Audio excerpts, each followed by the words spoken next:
Hello दोस्तों, नमस्कार। आपका हमारे चैनल पर स्वागत है। दोस्तों, यूट्यूब की दुनिया में मेरा पहला कदम है। मैं आप सबके बीच एक नई दोस्त बनकर आई हूँ। आशा करती हूँ कि आप लोग इस नए दोस्त का साथ देंगे। अगर हमारी वीडियो अच्छी लगती है तो हमारे चैनल को सब्सक्राइब करेंगे, हमारे वीडियो को लाइक करेंगे और अपने दोस्तों में शेयर करेंगे। मैं भी अपनी आर्थिक स्थिति को अच्छा करना चाहती हूँ, इसलिए आप सबसे निवेदन करती हूँ कि हमारी मदद करें। आपका ज़्यादा समय ना लेते हुए आइए कहानी का शुरुआत करते हैं। एक शादीशुदा जोड़ा था। शादी होने के कुछ सालों तक तो सब कुछ ठीक चल रहा था। वे बहुत खुश थे, लेकिन जैसे जैसे समय बीतने लगा इन पति पत्नी के जीवन से खुशियां कम होने लगी और उनकी जगह झगड़े, निराशा और दुख ने ले ली। पति पत्नी एक दूसरे से काफ़ी ज़्यादा प्रेम करते थे, इसलिए वे चाहते थे कि उनका जीवन फिर से पहले की तरह खुशियों से भर जाए। दोनों अपना जीवन पहले की तरह बनाने के लिए कोशिश करने लगे, लेकिन उनकी लाख कोशिशों के बावजूद उनका जीवन वैसा नहीं हो पा रहा था जैसा वो चाहते थे। जब ज़्यादा बड़ा बदलाव नज़र नहीं आया तो उन्होंने अपने कुल गुरु के पास जाकर इस समस्या का समाधान पाने का निर्णय लिया। वे अपने कुल गुरु के पास पहुंचे और उन्हें अपनी समस्या के बारे में विस्तार से बताया।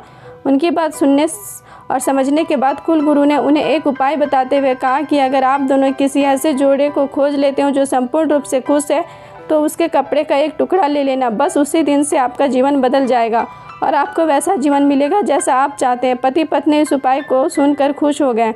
उन्हें लगा अच्छा है, क्योंकि उन्हें ऐसे जोड़े को तलाश करने में ज़्यादा समय नहीं लगेगा। वो पूरी तरह खुश हो और साथ ही साथ उन्हें थोड़ा घूमने का मौका मिल जाएगा। इस जोड़े ने सोचा सबसे ज़्यादा सुखी जोड़ा वही हो सकता है जिसके पास धन धान्य की कमी ना हो।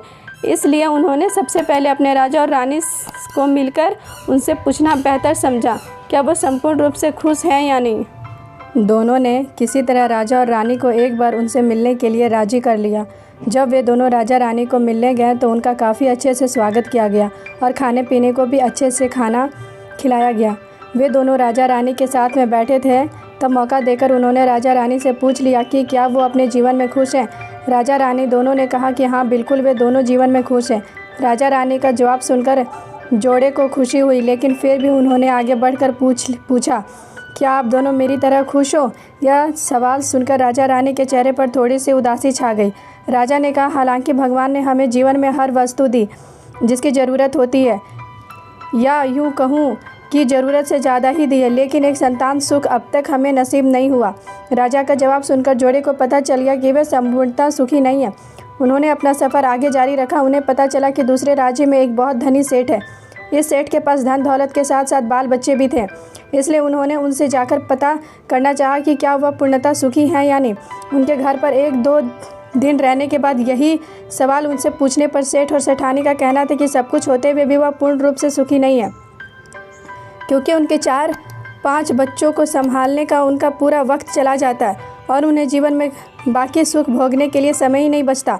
पति पत्नी का जोड़ा वहाँ से भी निराश होकर निकला। वो अपने जान पहचान और अनजाने कई लोगों से मिले, पर अंत में उन्हें यही पता चला कि सबके जीवन में कोई ना कोई ऐसी कुछ तो कमियां हैं जिसकी वजह से वो अपने आप को पूर्णतः सुखी नहीं समझते थे। अंत में पति पत्नी एक किसान दंपति से मिले जो दोपहर में खेत में काम करने के बाद खाना खाने के बाद बैठे थे। उनके चेहरे पर जो बेफिक्री और शांति उन्होंने देखी वो पहले किसी के चेहरे पर नहीं देखी थी। जोड़े को लगा शायद अब उनकी तलाश खत्म हो जाएगी। किसान पति पत्नी के पास जाकर दोनों ने उनसे पूछा कि क्या वो अपने जीवन में खुश हैं। किसान और उसकी पत्नी ने कहा, हाँ बिल्कुल खुश हैं।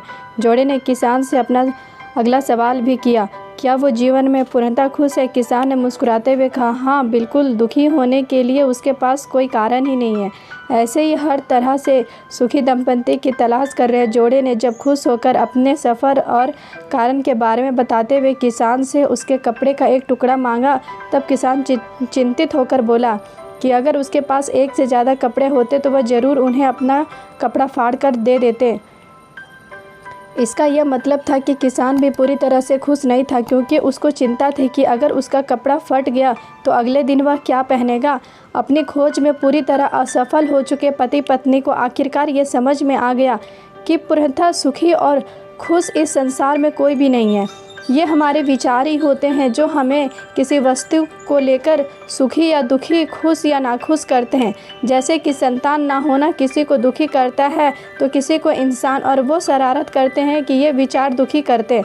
किसी को कम धन हो दुखी करता है, किसी को ज़्यादा धन कोई चुरा ले यह विचार दुखी करता है। कहानी की सीख।